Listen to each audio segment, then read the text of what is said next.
Oui, en France, nous avons encore des normes environnementales contraignantes pour le respect des paysages. Oui, en France, nous avons encore un droit du travail contraignant pour le respect des travailleurs. Oui, en France, nous avons encore un modèle agricole familial et 9 éleveurs sur 10 comptent moins de 100 vaches dans leurs troupeaux. Nous sommes dans la période charnière où ce modèle agricole français pourrait basculer et où nous, politiques, devons faire un choix. Premier scénario, nous continuons votre politique, collègues macronistes, à savoir soumettre l'agriculture comme n'importe quelle autre marchandise, au traité de libre-échange, écraser les agriculteurs et agricultrices sous une concurrence mondiale déloyale et être au final obligés de s'aligner sur les normes environnementales et sociales moins-disantes de l'international.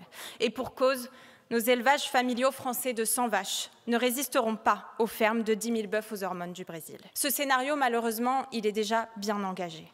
Chez moi, en Limousin, l'élevage extensif bovin et ovin est majoritaire et il est d'excellence. C'est ce qui permet la conservation de nos paysages bocagers typiques. Dans le nord Haute-Vienne, où se trouve ma circonscription, l'élevage ovin résiste encore. Mais en réalité, sous le coup de la concurrence internationale, nous avons perdu 350 000 brebis depuis les années 90.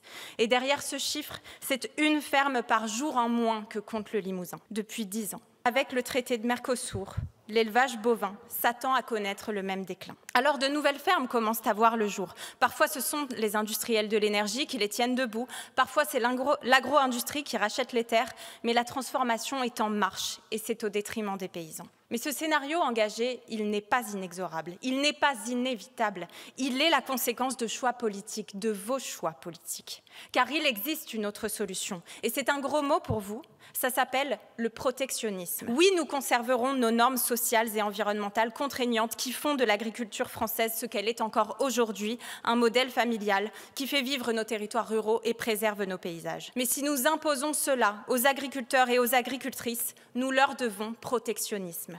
Nous leur devons d'arrêter de considérer l'agriculture comme une variable d'ajustement. Nous leur devons d'arrêter d'échanger vaches et cultures contre des voitures. Je ne parlerai même pas du troisième scénario qui se dessine à l'extrême droite de cet hémicycle, qui souhaite un mélange étrange des deux systèmes que je viens de décrire, le Rassemblement national, qui entend protéger notre système agricole de l'international, tout en s'alignant avec les normes catastrophiques de l'international.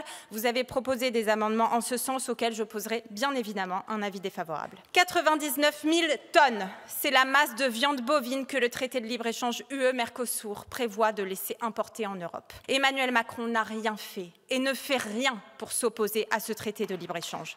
En réalité, Emmanuel Macron a même participé au premier accord obtenu en 2019. Il salue alors un bon accord qui respecte nos normes environnementales et sanitaires.